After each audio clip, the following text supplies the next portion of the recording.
2 years of marriage, and not once had her husband truly touched her, not with his hands, not with his heart, no wedding night, not even a gentle touch unless required for appearances, like actors bound to a long unscripted role.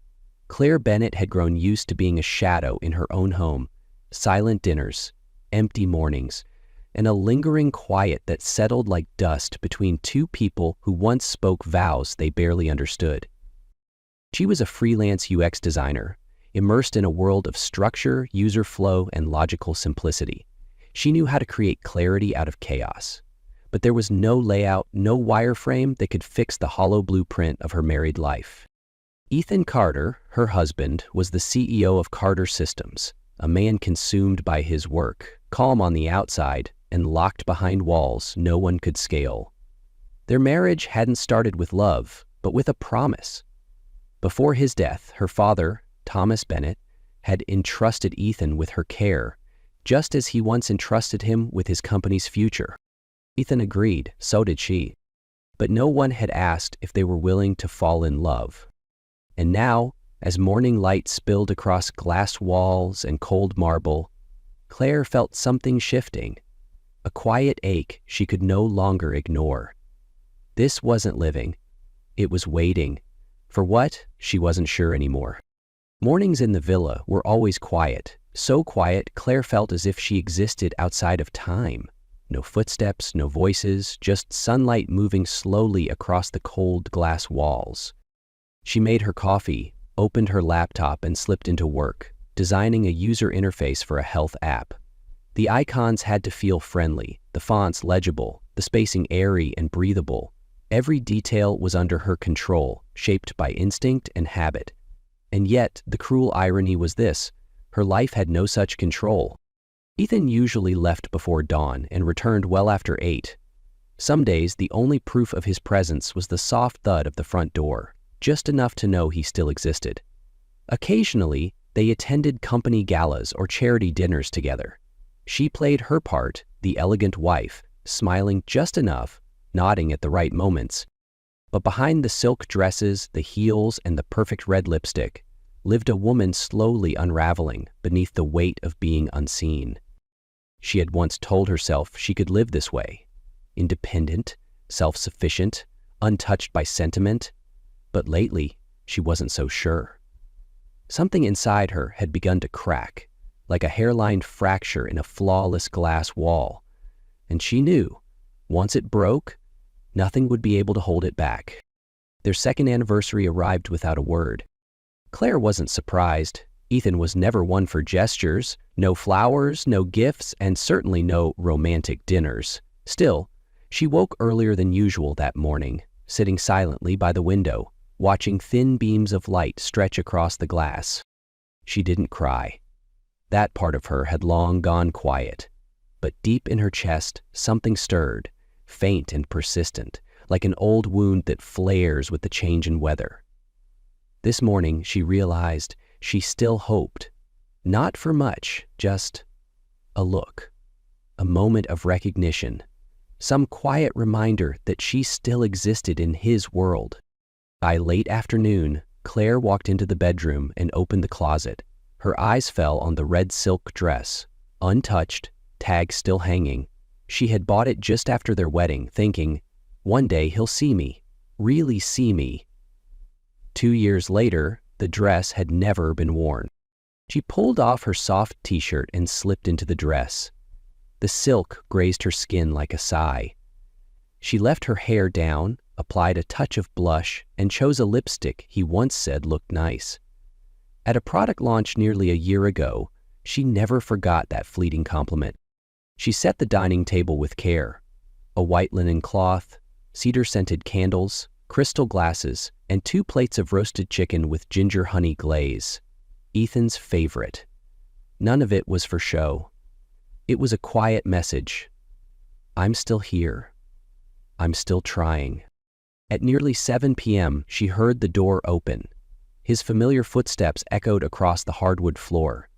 Ethan appeared at the end of the hallway, still in his suit, briefcase in hand. He stopped when he saw her. Claire didn't speak. She stood near the table, bathed in warm candlelight, her hand resting gently on the back of a chair. Her expression was calm, but her eyes held 2 years' worth of unspoken things. "You made dinner?" Ethan asked, uncertain. "Just a small meal," Claire said softly, "to mark our anniversary." He nodded, his gaze scanning her face. "I remembered. I just didn't think you would." A faint smile touched her lips. "Bittersweet, tired. Neither did I, not until this morning." Ethan sat across from her. Claire noticed the hesitation in his every movement. The way he pulled out the chair, placed his briefcase beside it, adjusted his posture. He looked like a man stepping into a room he wasn't sure he belonged in. But he stayed, and for her, that was enough for a beginning. She poured the wine. The red liquid shimmered under the candlelight, mirroring the quiet distance and the fragile emotion slowly unfolding between them. She spoke first, not softly but with deliberate calm.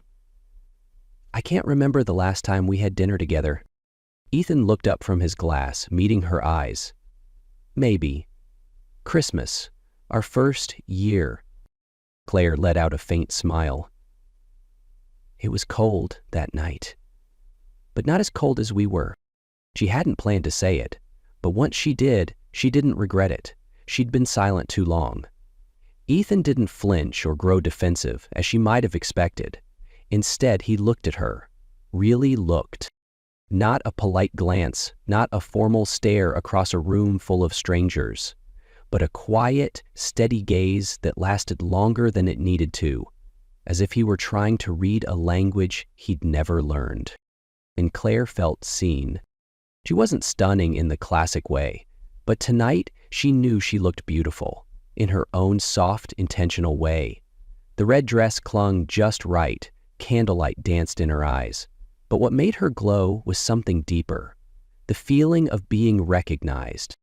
"Claire," Ethan said slowly, as though testing each word, "I know I've kept my distance. I wasn't sure if you wanted me closer." Her heart pulled tight. Maybe she'd painted him as indifferent, but that voice, its awkward honesty, spoke of a fear she hadn't considered. "I waited for you," she replied, "and maybe you thought I was the one keeping you out." Ethan nodded slightly. "Maybe. We both were afraid." A quiet settled between them, but this time, it didn't feel empty. It felt like space, cleared of all pretense, finally ready for something real.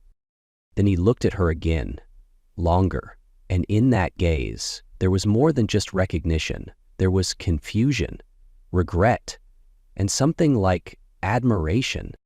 "That dress," he said, voice a little lower, "looks really good on you." Claire didn't laugh, didn't thank him out loud, but something softened in her chest. One small, unpolished compliment. Yet from this man, in this moment, it meant more than anything she'd ever been given. And tonight, for the first time, Claire didn't feel like she was dining alone.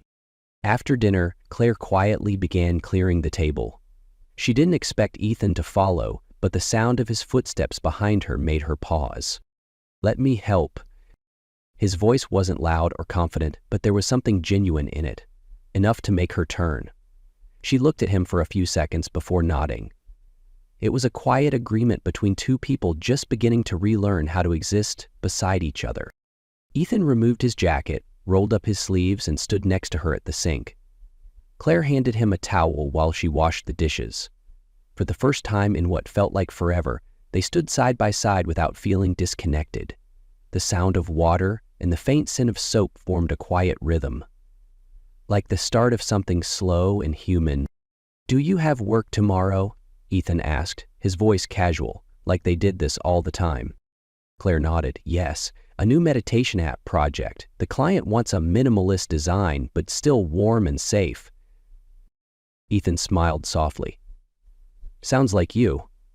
She glanced at him, surprised. Not because the comment was profound, but because he tried. He was listening. "What about you?" she asked. "How's work?" "The board's getting pushy," he said. "They say a CEO can't keep the company's image intact with a marriage that looks like a corporate deal." Claire tightened her grip on the glass. "And what do you think it is?" He didn't answer right away. He set the glass down, dried his hands, and turned toward her. "I don't know. But tonight, you made me question that." Claire said nothing. Something inside her softened, something she hadn't felt in years. They didn't have to say much more. They moved to the small breakfast bar, sitting close, like friends who hadn't talked in too long. They spoke of little things, work, the cafes around Austin they both liked but never visited at the same time. Claire shared a memory of sketching alone in a park. Ethan recalled a tech seminar Thomas once took him to, his voice warmer when he spoke of her father. "Your father, he trusted me more than anyone," Ethan said, eyes distant. "Maybe too much." Claire's chest tightened. "He trusted you to protect me, but you never really tried." He met her gaze. "I didn't know how. Or if I was even allowed to." "And I," she murmured, "pretended I didn't need to be." The silence that followed wasn't uncomfortable. It was full of acceptance, of truth. Claire lifted her eyes and met Ethan's. His gaze was no longer distant. It was gentle, vulnerable, full of something she couldn't name but recognized instantly. Neither of them moved first. Yet somehow they both leaned in. The kiss came slowly, unexpectedly, tentative, almost unsure, but neither pulled away. Claire felt his breath, his hand brushing her cheek. It wasn't fierce or possessive. It was simple, a message. "I'm here, with you." When they pulled apart, their eyes still locked, Claire knew. For the first time, they were finally in the same moment, together. That morning, after Ethan left the house, Claire poured herself a cup of hot tea and sat by the window, the soft sunlight falling on the table like a gentle blessing for a new beginning. In her head, Ethan's words from last night, those seemingly sincere looks, were still ringing. Something had changed. She could feel it. But things began to turn around when she entered the office. Initially intending to find an old design document, her eyes stopped on a wooden bookcase against the wall. On the bottom shelf was a drawer she had almost forgotten about. A few of her father's keepsakes. An object lay there, thicker than a regular file. Claire sat down and opened the drawer. A dark brown leather folder was neatly tied with a string. As she untied the string and flipped through the pages, a chill ran down her spine. They were printouts of emails between her father, Thomas Bennett, and Ethan, all dated not long before the wedding. The first line was like a blow to the chest. "Ethan, if you agree to marry Claire, I will transfer 35% of the company's shares to you. The board of directors will not object if I am the one behind the support." She flipped further. There was the handwritten contract with the CEO position and Thomas's full approval. And what sent her heart plunging into the pit? Ethan's signature. Clear, strong, and without hesitation. The emotions that had broken through poured out like a broken dam. Claire saw herself as neither loved nor chosen. She was part of a strategy, a reward for loyalty, an asset that came with power and company stock. She put the papers back, closed the file, and closed the chapter of her life that she thought she understood. The tea on the table was cold now, as if all the warmth from last night had never existed. Claire did nothing all afternoon. She sat on the sofa, hugging her knees, her eyes wide but unfocused. She did not cry because tears were a privilege, an expression of hurt from things that had once mattered. And right now she was not sure what in her marriage had ever been true. It was almost 6 o'clock when she heard the car stop in front of the house. Then the lock turned. Ethan was back. Claire stood up and walked to the kitchen as if nothing had happened. She opened the cupboard, took out a glass, poured herself a drink as if that was what she did every day. Her heart was pounding, but outside, everything was absolutely calm. "Claire?" Ethan's voice echoed from the hallway. "I'm in the kitchen," she answered, her voice even. He walked in, took off his jacket, and put his briefcase on the counter. Claire didn't look at him. She took a sip of water, her eyes fixed on the glass door. "How was your day?" he asked, standing closer. "Just fine," she replied, still not turning around. Ethan looked at her for a moment, then leaned forward to take a glass from the cupboard and stood next to her. They were less than a meter apart, but there was an ocean between them. Claire knew he could sense the change, but she wouldn't let him. Not with her actions, not with her words. Because she wasn't ready to be angry, to be hurt, to confront it. Everything was too new, too raw, and she was afraid that if she said anything, it would explode. "I'm a little tired," she said, setting her glass down on the counter. "I think I'll go to bed early." "Claire, it's okay," she interrupted, meeting his eyes for the first time. But they betrayed nothing. She left the kitchen, each step heavy as a stone, and Ethan, once again, just stood there, unaware that the woman who had just walked away from him was holding a deep, unspeakable wound in her heart. Claire didn't sleep. She lay awake through the night, staring into the darkness, listening to the subtle shifts of the house. Ethan didn't sleep either. She could sense it. He was downstairs, maybe in his office, maybe just sitting in the dark. Like her, the space between them wasn't silence anymore. It was truth, undeniable and chilling. Everything she had believed in had been built on a deal. Just before dawn, Claire sat up and began packing. A few changes of clothes, her laptop, her sketchbook. Nothing more than the essentials. She didn't cry. She didn't hesitate. This wasn't the action of someone angry. It was the quiet resolve of someone who'd reached their limit and needed air to breathe.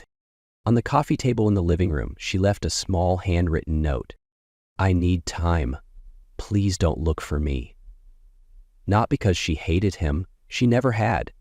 But staying would mean continuing the charade, pretending she was fine, pretending a kiss could erase a contract.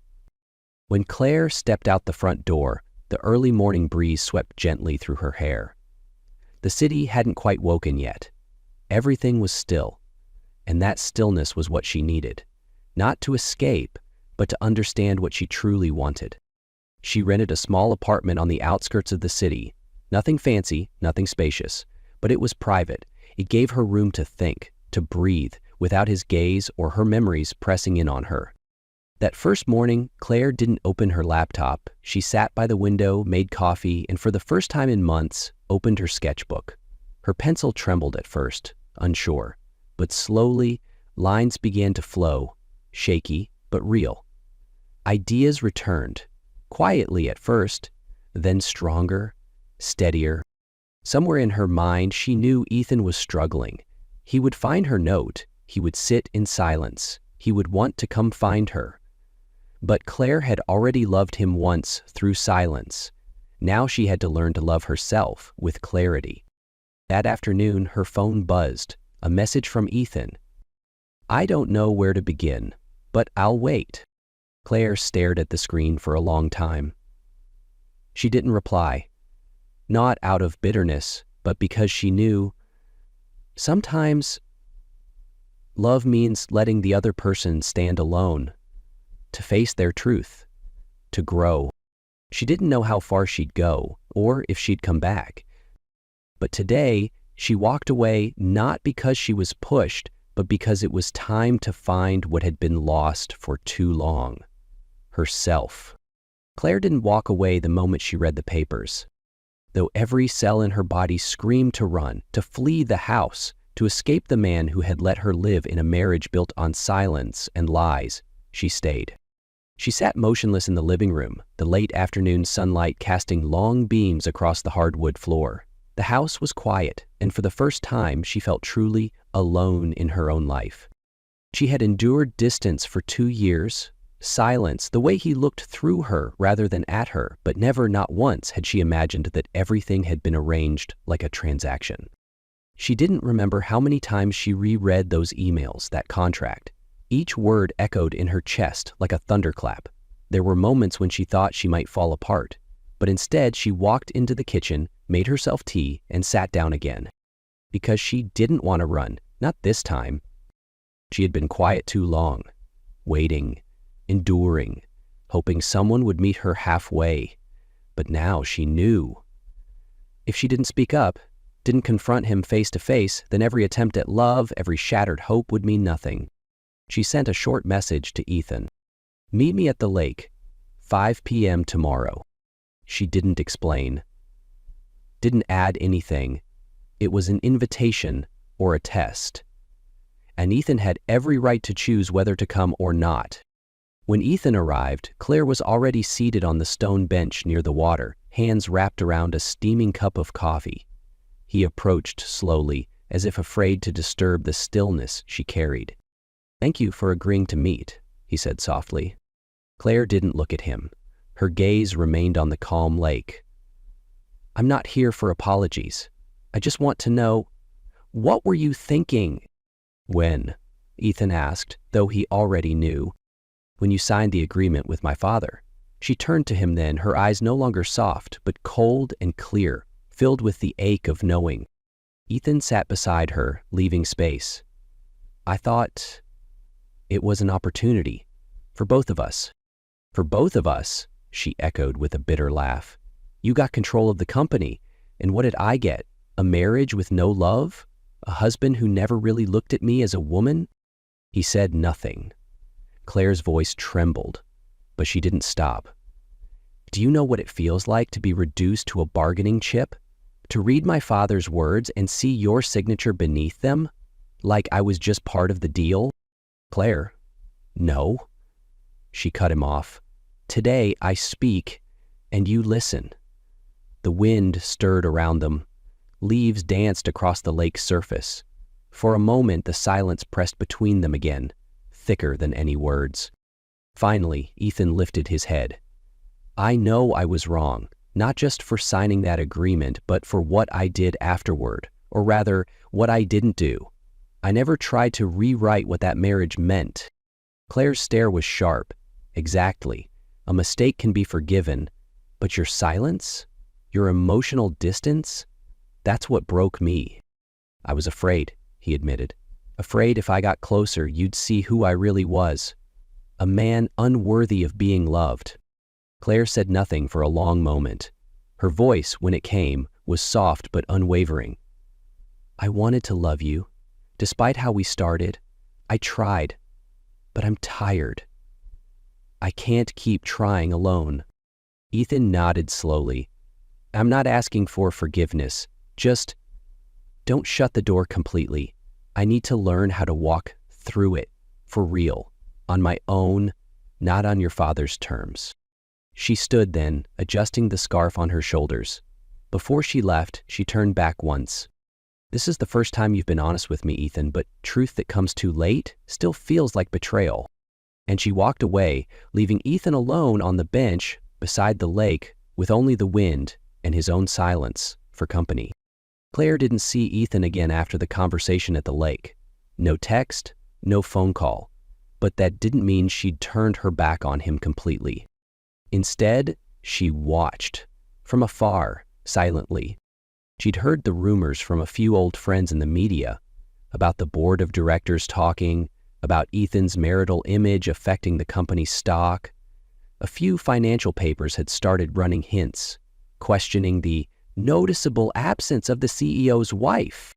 Claire didn't care about the media, but she did care about Ethan. Claire walked out of her rented apartment and took a taxi to the company headquarters, where she'd attended the biggest launch event with Ethan with a practiced smile and never meeting eyes. This time would be different. Ethan hadn't known she was coming, but Claire had decided if we were going to face it, we'd face it together. No more hiding, no more silence. Whether they continued or not, this was the first time she chose to stand beside him, as herself. The conference room on the 21st floor was lit up earlier than usual. Ethan sat at the head of the table, hands clasped together, eyes fixed on the distance. He knew why everyone had been summoned, without anyone saying it. Every look suggested one thing, that he had lost something more important than strategy. Image. The chairman of the board tapped his fingers on the wooden table. "Ethan, there are things we must mention. You know, the media out there doesn't tolerate signs of instability." A senior executive chimed in more bluntly, "Your wife has left home. She hasn't appeared at any recent events. That directly affects the company's position and reputation." Ethan raised his head. "I understand your concerns, but I assure you, Everything is under control. Then why is Ms. Clear? The sound of the door opening interrupted. All eyes turned to the door. Claire walked in. She needed no warning, no permission, but her presence made the room stop. Minimalist black dress, beige blazer, hair tied up, Claire walked like she belonged here, even though she no longer had the last name Bennett Carter in the news. Ethan stood up. Surprise was evident on his face, but he said nothing. They looked at each other for a second, and in their eyes there was both gratitude and something else that couldn't be named. Claire turned to the counsel, her voice calm. Sorry for coming without notice, but I thought when a meeting involves me, I should be there. Silence. Then a few nods of agreement. Yes, Claire continued. Ethan and I have our differences. We've talked it out. But there's no abandonment between us. No one has left in the dark. We're learning to communicate as real people. And that, I don't think, should be a reason to judge the competence of anyone in this room. She glanced briefly at Ethan. He stood still as if he couldn't believe she was there. For him, another director asked, not hiding his doubt. So, you're sure you two aren't separated? Claire's lips twitched slightly, not smiling, but her voice was firm. We're learning to be together again. And if that's the problem, then maybe it's not our marriage that needs to be reviewed, but the way you're judging people. Ethan took a half step forward, standing beside her. No handshake, no physical contact, but his presence said it all. They were no longer on opposite sides. Thank you, Claire, Ethan said, his voice low and sincere. She didn't have to come, but she came, not to protect me, but to protect herself. And I respect that more than anything I've ever had here. A pause.